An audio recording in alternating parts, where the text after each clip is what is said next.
my name's Drew from the YouTube channel Drew's Obsessions, and I'm here today on behalf of the Mod Cabin to talk to you about beard itch and flaky skin.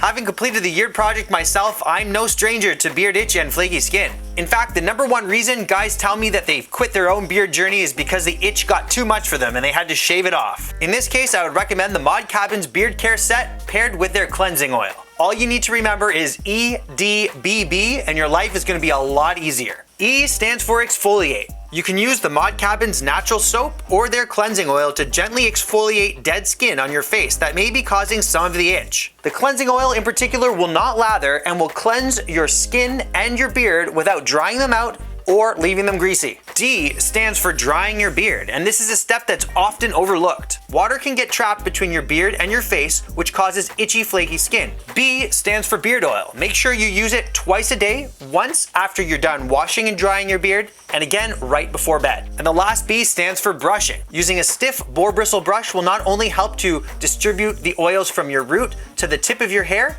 it will also help to exfoliate your face and remove any buildups, as well as increase circulation, which aids in beard growth. I hope you found these tips useful. Make sure to check out the Mod Cabin for all your beard care needs.